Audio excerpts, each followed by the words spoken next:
আপনি বলেছেন যে আপনার কোনো পরিস্থিতি তৈরি হলে আপনি ফখরুল সাহেবের বাড়িতে গিয়ে উঠবেন, এখন যোগাযোগ আছে কিনা? শোনেন, এগুলো হলো পলিটিক্যাল টিউমার। জনগণ খুশি হয়ে হাততালি দিলে তখন জনমতের প্রতিফলন। একটু রস কস দিয়ে কথাবার্তা বললে আমাদের দেশের পাবলিক খুশি হয়। একেবারে আপনি শুকনো গলায় কঠিন কঠিন কথা বলবেন, চেঁচিয়ে চেঁচিয়ে, সেটা মানুষ শুনতে চায়। আমি ফখরুল সাহেবকে নিয়ে বলি বা তিনি আমাকে নিয়ে বলেন, ওগুলো হচ্ছে পলিটিক্যাল হিউমার। যেমন আমি বলছি খেলা হবে, খেলা হবে, পাবলিক এটা খুব ভালোভাবে নিয়েছিল এবং জমেছিল সব মিটিং। এটা তো কোনো, এটা তো পলিটিক্যাল হিউমার। আমাদের প্রতিবেশী পশ্চিমবঙ্গের নির্বাচনেও মমতা ব্যানার্জি, পরে আবার ভারতের প্রধানমন্ত্রী শ্রী নরেন্দ্র মোদী, তারা কিন্তু খেলা হবে স্লোগানটাকে খুবই জনপ্রিয় করেছিলেন বিধানসভা নির্বাচন। এ নিয়ে কোনো কৌতুক করার তো বিষয় নেই। তাহলে আসন্ন এটা নির্বাচনে, রাজনৈতিক। আসন্ন নির্বাচনে যে 12 ফেব্রুয়ারিতে যে নির্বাচনের ঘোষণা দেওয়া হয়েছে, তো সেই নির্বাচনেও কি তাহলে আপনার ডায়লগ থাকবে, খেলা হবে? সেই ইলেকশন হবে কিনা এ ব্যাপারে আমার গুরুতর সন্দেহ রয়েছে। কারণ এখানে বিএনপির সঙ্গে লন্ডনে যে সমঝোতা হল, সেই সমঝোতার আলোকে নির্বাচনের একটা নির্ঘণ্ট ঘোষণা করা হয়েছে, অ্যাপ্রক্সিমেট একটা টাইম। কোনো নির্দিষ্ট তারিখ এখনো ঘোষিত হয়নি। তবে এ নিয়ে বিএনপি ছাড়া অন্যান্য অনেক দল, ইসলামিস্ট অর্গানাইজেশন, এনসিপি, এরা কিন্তু প্রতিনিয়তই লেভেল প্লেইং ফিল্ডের কথা বলে প্রকারান্তরে এই নির্বাচনের বিরোধিতাই করে যাচ্ছে।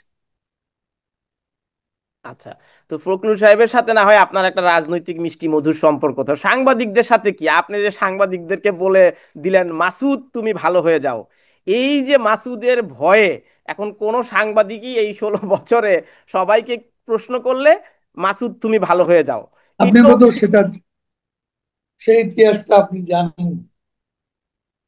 আমি যখন আহ, মন্ত্রণালয়ের দায়িত্বে, সড়ক পরিবহন ও সেতু, প্রথমে যোগাযোগ, পরে সড়ক পরিবহন ও সেতু, তখন আমি আমার অধীনে যেসব আহ, দপ্তর অধিদপ্তর আছে এবং রাজপথে রাস্তায় যেসব কর্মসূচি ছিল, সেগুলোতে আমি যোগ দিতাম।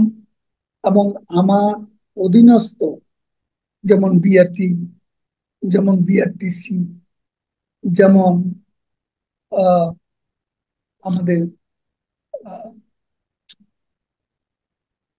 সড়ক পরিবহনের যে রোডস এন্ড হাইওয়ে যে দপ্তর, তারপরে বাস, আমাদের Bangladesh road transport corporation, road transport authority, সে বিআরটি এর অফিসে, যেখানে গাড়ির জন্য রেজিস্ট্রেশনের জন্য লোকজন আসে, সেখানে একজন কর্মকর্তা ছিলেন। ছেলেটিকে আমি খুবই পছন্দ করতাম, কিন্তু বিআরটি এর কিছু কিছু কাজ, আহ, যেটা গ্রাহকদের স্বার্থের বাইরে, সেখানে কিছু লেনদেন হতো। তো যে কারণে ও যেহেতু কর্মকর্তা, আমি তাকে মাথায় হাত দিয়ে বললাম, মাসুদ, অনেক হয়েছে, ভালো হয়েছে। মাসুদ কি ভালো ওখান থেকে মাসুদ এসব ভালো বুঝিয়ে হয়েছিল? এ কথাটা এসেছে। এটা কোনো সাংবাদিককে আমি বলি। আচ্ছা, তো সেই মাসুদের সাথে কি আর যোগাযোগ হয়? সে কি ভালো হয়েছিল? আচ্ছা, যাচ্ছি। সে সে দৃশ্য তো খারাপ না, ভিতরে কি আছে, কিছু কিছু অভিযোগ ছিল গ্রাহকদের, সে কারণে আমি বলেছি।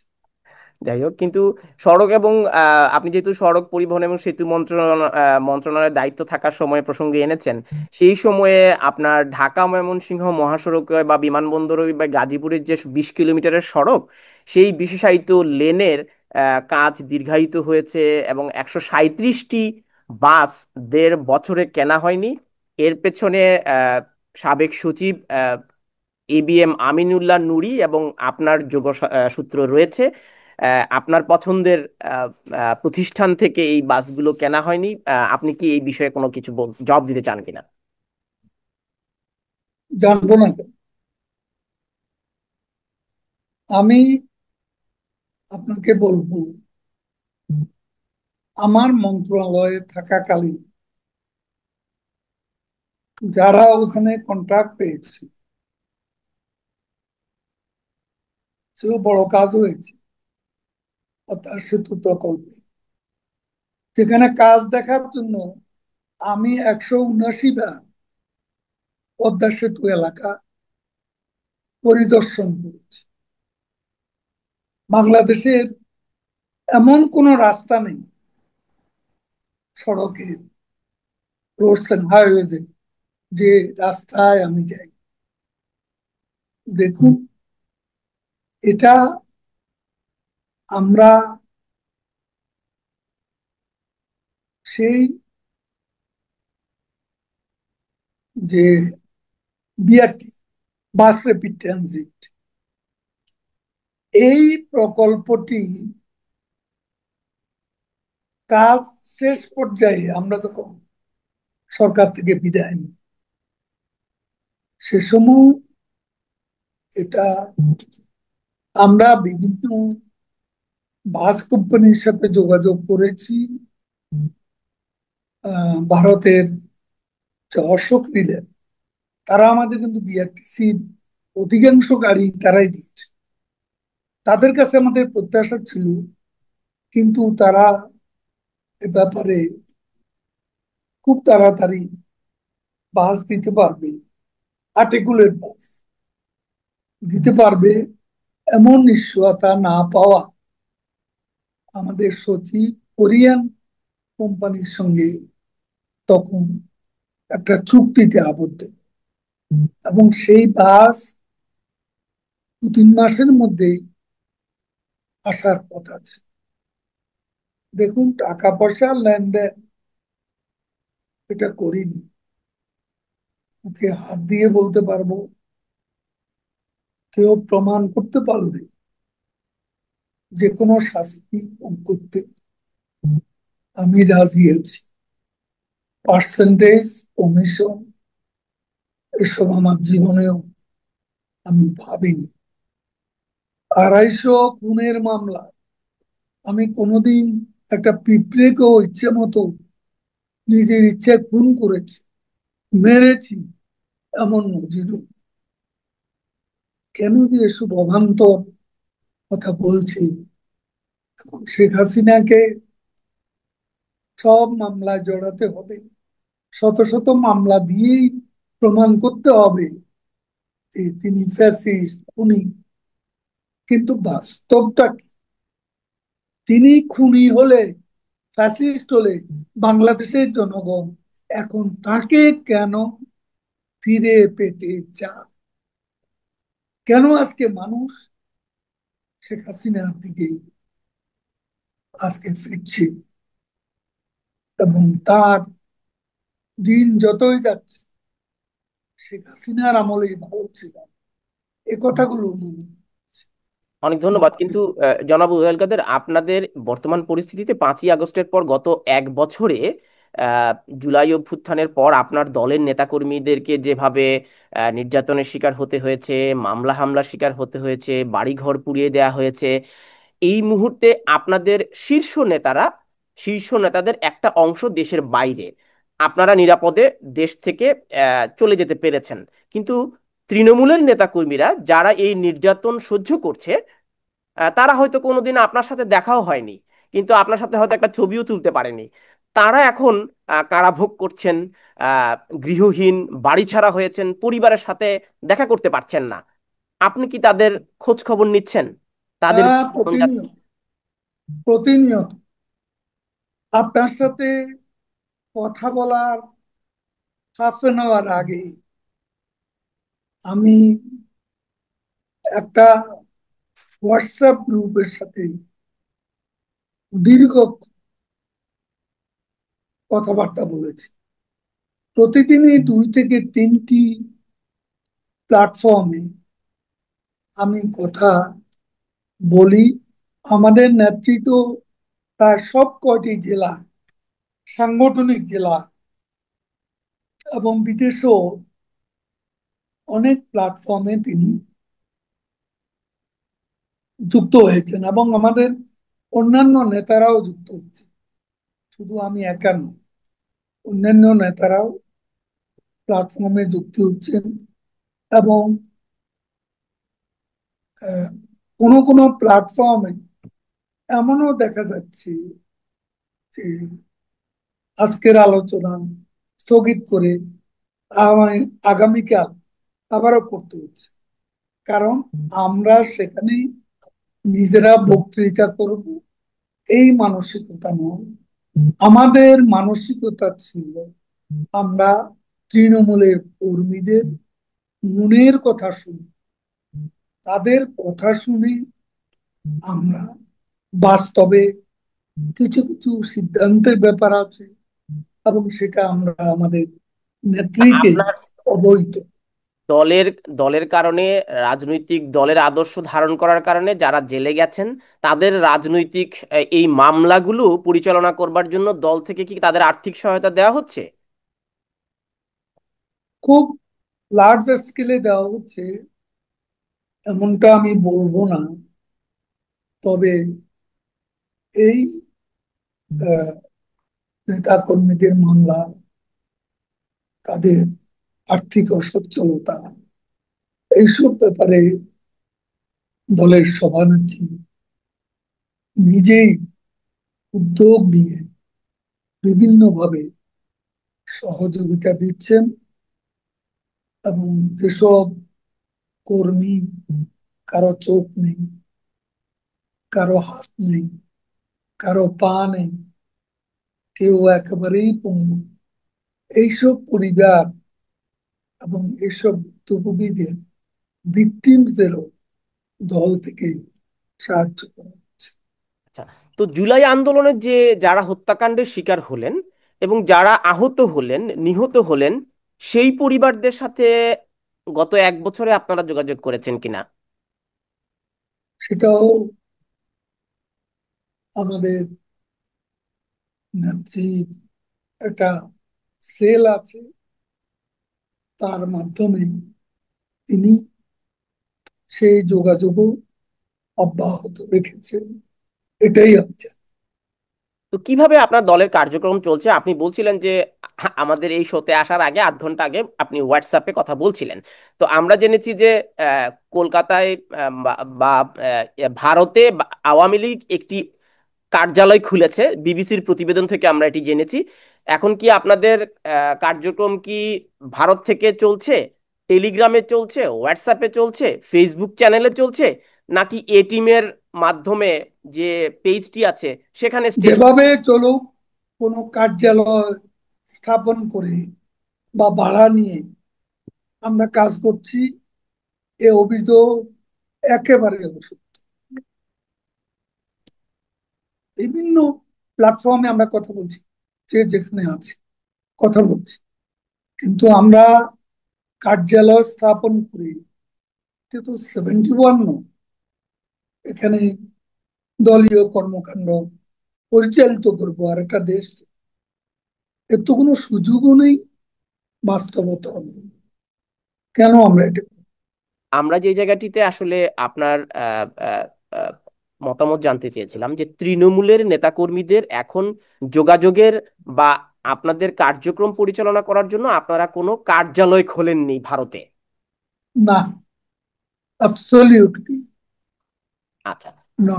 তো 5ই আগস্টের এই সরকার পরিবর্তনের পর পৃথিবীতে যত অভ্যুত্থান হয়েছে, যত গণতান্ত্রিক সরকারের পতন হয়েছে, তারপর তাদের নেতৃত্বের একটা পরিবর্তন আসে। তো আপনার দলের এই আহ, দায় তাহলে কে নেবে? 5ই আগস্টের আওয়ামী লীগের এই 16 বছরের শাসনের পতনের পর এই দায়টি কার? সাধারণ সম্পাদক হিসেবে আপনার, না আপনার দলের সভানেত্রীর, নাকি আপনার সামগ্রিক? আপনারা কি দল থেকে কোনো মূল্যায়ন করেছিলেন কিনা? আর করলে দেখুন, আমাদের দলে একটা নিয়ম আছে, একটা শৃঙ্খলা আছে।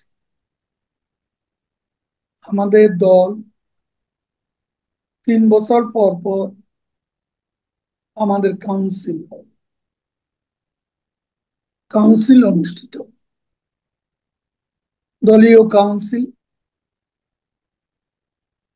আমি তৃতীয়বারের জেনারেল সেক্রেটারি।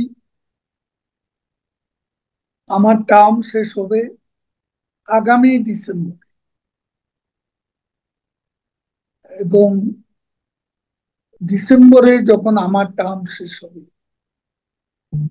তখন যদি দলের স্বার্থে দলীয় কর্মকাণ্ড পরিচালনা নয়া নেতৃত্বের তাগিদ অনুভূত হয়, এ ব্যাপারে আমাদের সভাপতি, দেশরত্ন জননেত্রী শেখ হাসিনা, তিনি সিদ্ধান্ত নেন। পরিবর্তন করবেন অথবা দলীয় কাউন্সিল পর্যন্ত অপেক্ষা করবেন, এটা তারই সিদ্ধান্ত। কিন্তু আপনার ব্যক্তিগত মূল্যায়ন কি? আপনার কি কোনো ভুল আমার সিদ্ধান্ত? মূল্যায়ন একটা, আমি এই দলের স্বাধীনতা পরবর্তীকালে 3বারের সাধারণ আমি 1996 থেকে 2001 এই সময়কাল সহ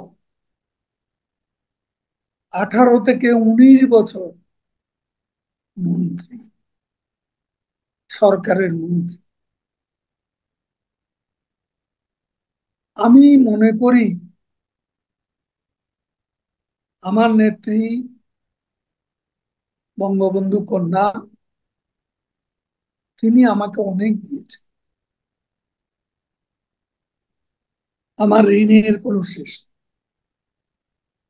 আমি নতুন করে দলের কাছে কোনো কিছু চাওয়ার ইচ্ছে আমার নেই। এখন আমি যতটুকু পারি দলের সেবা, নেত্রী যে দায়িত্ব দেবেন সে দায়িত্ব পালনের পালনে সচেষ্ট থাকবে। আমার নতুন করে কোনো অভিলাষ। আপনার অভিলাষ নেই, কিন্তু আপনার দায়িত্বকালীন সময়ে দলের এই যে পতন হলো, 5ই আগস্ট ঘটলো, আপনার দলের নেতাকর্মীরা রাজপথ ছেড়ে চলে গেল, আসলে কি সিদ্ধান্ত হয়েছিল আপনাদের যে 4 তারিখে আপনাদের সমাবেশ বা সকলকে, সকল নেতাকর্মীদের আপনারা রাজপথ ছেড়ে চলে যেতে বললেন? আহ সেটা তা বোধহয় কারণটা আপনি জানেন না। প্লিজ একটু যদি বলেন। কারণটা হচ্ছে তখন দেশব্যাপী কারফিউ। কারফিউ কে দিল? সরকার। এখন কারফিউ আমরা দিয়ে যেখানে সেনাবাহিনী মোতায়েন করা হচ্ছে, সেখানে আমরা কিভাবে সেনাবাহিনী মোতায়েনের বিষয়টিকে উপেক্ষা আমরা কিভাবে জমায়েত করব এই সিদ্ধান্তের, সেটা একটা বড় প্রশ্ন ছিল। তো তাহলে আমরা জমায়েত তো রাজপথে রাজপথে এই লক্ষ লক্ষ জনতা নেমে গেল, তাহলে সেনাবাহিনী কি আপনাদের নিয়ন্ত্রণে ছিল না শেষ পর্যন্ত? দেখুন, দৃশ্য তো তাই। আপনি কি বলবেন তাহলে সেনাবাহিনী বিশ্বাসঘাতকতা করেছে, একটি কু হয়েছে তবে বাংলাদেশ? আমি বলবো না, তাদের নীরবতা মুখেই যে মব আফসার সেটা হতে পেরেছে। না, সেনাপ্রধান তো চাইলে ক্ষমতা নিজেই নিয়ে নিতে পারতেন, তো সেনাপ্রধান তো ক্ষমতাও নিচ্ছেন না। তো তাহলে আপনি কেমন করে বলবেন যে সেনাবাহিনী আহ আপনাদের সাথে বিশ্বাসঘাতকতা করেছে? আমি তো এ কথা বলছি না, আমি বলছি নীরবতার মুখে। আপনি আরেকটি টেলিভিশন অনুষ্ঠানে তাদের নীরবতা রহস্যময়। এ রহস্যের যে গভীর, সেখানে যদি আপনি অনুসন্ধান করতে যান, if you want to delve deep into the matter,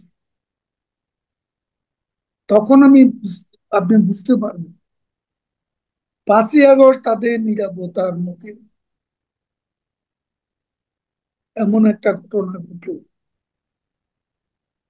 আবার বঙ্গবন্ধুর ঐতিহাসিক ভবন সেনাবাহিনীর নীরব উপস্থিতির মুখে সে বাড়িটি পুড়িয়ে ফেলা হলো, ভস্মীভূত। তারপর গোপালগঞ্জে সমাবেশ ছিল এনসিপি, সদ্য গঠিত ইউনুসেফ তল্পি বাহক দল। সেই এনসিপি সেখানে গিয়েছিল, তাদের টার্গেট ছিল বঙ্গবন্ধুর মাজার, বঙ্গবন্ধুর বাড়ি, শেখ হাসিনা, শেখ রেহানার বাড়ি।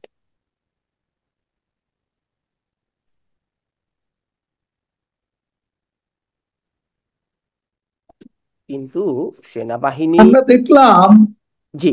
সেদিন এনসিপি কে গোপালগঞ্জে সমাবেশ করতে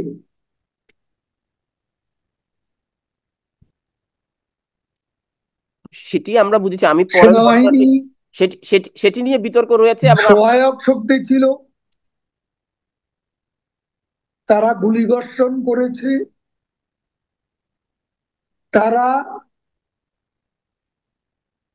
এনসিপি নেতাদের তাদের বহরে আশ্রয় দিয়েছিল, পলায়নে সহযোগিতা করেছিল। এখানে সেনাবাহিনীর নিরপেক্ষতা কোথায়, সেটাই আমাদের প্রশ্ন। কিন্তু সেনাবাহিনী সেই সময় যদি ভূমিকা না রাখতো, এখানে আরো, শুনছি না। সেনাবাহিনী যদি সেই সময়ে ভূমিকা পালন না করতো 5ই আগস্টে, তাহলে তো আরো হত্যাকাণ্ড হতো। আপনি যদি আমাদেরকে একটু বলেন যে আপনার দলের নেতাকর্মীদের এখন বর্তমান নির্দেশনা কি, এই বিষয়টি অনেকে জানতে চেয়েছেন। এরকম কিভাবে দল পরিচালনা হচ্ছে, তারা নির্দেশনা কোথায় পাচ্ছে, এবং এবং অনেকে। নির্দেশনা আমাদের সভাপতি, তার নেতৃত্বেই আমরা সংগঠিত হচ্ছি। দেশের বাইরে, দেশের ভেতরে, সর্বত্র আমাদের সভাপতি দেশরত্ন শেখ হাসিনাই আমাদের নির্দেশ দিচ্ছেন, নির্দেশ প্রদান করছেন। আচ্ছা, এখন আমরা আরেকটি বিষয়ে আপনার কাছে জানতে চাইবো যে আপনি আহ দলের সাধারণ সম্পাদক পদ থেকে সরে যেতে চাইছেন, যদি সেটি কাউন্সিল মনোনয়ন করে, সেটি ডিসেম্বরে হবে। কিন্তু এই মুহূর্তে আরেকটি আওয়ামী লীগ গঠনের প্রক্রিয়ার কথা শোনা যাচ্ছে। বাংলাদেশে যেমন সোহেল তাজ এবং তাজউদ্দিনের পরিবারকে ঘিরে নতুন আরেকটি আওয়ামী লীগ তৈরির একটি আলাপ উঠেছে বাংলাদেশে। এই বিষয়টিকে আপনি কিভাবে দেখেন? এটা হাস্যকর। আওয়ামী লীগের ইতিহাসে এরকম দলছুটদের নিয়ে দল করা অনেক চক্রান্ত হয়েছে। পাকিস্তান আমলে হয়েছে এবং বাংলাদেশেও হয়েছে। এই দেশে আহ জিয়াউর রহমান, জেনারেল জিয়াউর রহমান এবং বেগম খালেদা জিয়া, এদের সকলেরই আমলে আওয়ামী লীগকে ভেঙে নতুন আওয়ামী লীগ গঠনের তৎপরতা ছিল, কিন্তু এইসব তৎপরতা কোনোদিনও সফল হয়নি। এইসব প্রক্রিয়ার সঙ্গে আওয়ামী লীগের তৃণমূল, এমনকি ত্যাগী নেতা কর্মীরা সংযুক্ত হয়নি। এখন আরো একটি বিষয়, আমরা অনুষ্ঠান প্রায় শেষ করব, আমাদের অনুষ্ঠান প্রায় শেষের দিকে, কিন্তু আহ, আহ, যে মামলাগুলো চলছে এই মামলাগুলো শেষ না করে আহ, জাতীয় নির্বাচনের কথা বলছে এনসিপি, এবং আপনার দলের শীর্ষ নেতৃবৃন্দ থেকে শুরু করে আপনি সহ যাদের বিরুদ্ধে মামলা রয়েছে সেই মামলাগুলো শেষ না করে এনসিপি বলছে নির্বাচন হবে না। এই বিষয়টিকে আপনি কিভাবে দেখেন? এনসিপির বিষয়টা এনসিপি কে বলতে দিন। এনসিপির বক্তব্য, এর সঙ্গে আমাদের কোনো আহ, সংশ্লিষ্টতা নেই, থাকার প্রশ্ন। ওটা তাদের নিজস্ব ভাগাভাগি, ক্ষমতার ভাগাভাগি, পদের ভাগাভাগি, এইসব নিয়ে এটা তাদের নিজস্ব এজেন্ডা। এটা আমাদের এজেন্ডা নয়। জনাব ওবায়দুল কাদের, আপনার আহ, বর্তমান অবস্থান, যদিও এটি আপনার ব্যক্তিগত এবং প্রাইভেট কোয়েশ্চেন, আপনার বর্তমান অবস্থান কোথায় এবং কিভাবে আপনি সেখানে গেছেন, এই বিষয়টি যদি আপনি একটু, অনেকে জানতে চেয়েছে আপনি কোথায় আছেন এখন, আপনি চাইলে উত্তর দিতে পারেন। আমি দেশের বাইরে আছি। কোথায় আছি এটা আমি বলবো। আচ্ছা, আপনার দলের অসংখ্য নেতাকর্মীরা একটি চেইন অফ কমান্ডের পতন ঘটেছে বলে দাবি করছেন, এবং অনেকেই সামাজিক যোগাযোগ মাধ্যমে নেতৃত্বের পরিবর্তন চান। আহ, এবং আপনার দলটির মধ্যে বিভাজন দেখা দিয়েছে। আহ, যারা তৃণমূলে আছেন তারা, আপনারা যারা দায়িত্বে ছিলেন দীর্ঘ সময়, তাদের বিরুদ্ধে অভিযোগ করছেন তাদেরকে দায়িত্ব থেকে সরে যেতে হবে এমন দাবিও তুলছেন। তো আপনি কি মনে করছেন আওয়ামী লীগের মধ্যে এই বিভাজনটি অনেক বেশি স্পষ্ট হয়েছে গত এক বছরে, এবং একে অন্যের বিরুদ্ধে বিষোদ্গার করছে, এটিও অনেক বেশি দলটির নতুন করে ভাঙন তৈরি করছে? আপনি এটাকে কিভাবে দেখেন? এটা কোনো ভাঙন নয়। আমি পরিষ্কার ভাবে বলতে চাই, বিচ্ছিন্নভাবে রাজনীতিতে প্রতিযোগিতা হতে পারে, নেতৃত্বের প্রতিযোগিতা।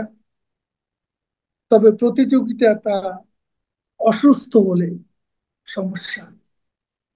প্রতিযোগিতা সুস্থ হলে সেটা গণতন্ত্রের স্বাস্থ্যের জন্য সেটা শুভ। আমাদের দলের সবচেয়ে বিউটি হচ্ছে এখানে বিভিন্ন জনের বিভিন্ন রকমের আকাঙ্ক্ষা থাকতে পারে, কিন্তু আমরা সকলে বঙ্গবন্ধু কন্যা শেখ হাসিনার নেতৃত্বে বঙ্গবন্ধুর আদর্শে আমরা ঐক্যবদ্ধ। আচ্ছা, যারা বঙ্গবন্ধুর আদর্শে ঐক্যবদ্ধ নন এবং আরেকটি নির্বাচন, সরি, আরেকটি দল গঠন করতে চাচ্ছেন, যেমন সোহেল তাজের কথাগুলো এসছে, তো এখন সোহেল তাজ এবং তাজউদ্দিন আহমেদের পরিবারের সদস্যরা কি এখনো আওয়ামী লীগের সদস্যপদ রয়েছে? তাদের এই কর্মকাণ্ডের কারণে কি তাদেরকে দল থেকে বহিষ্কার করা হচ্ছে কিনা বা কোনো ব্যবস্থা নেওয়া হচ্ছে কিনা? এসব সিদ্ধান্ত এখন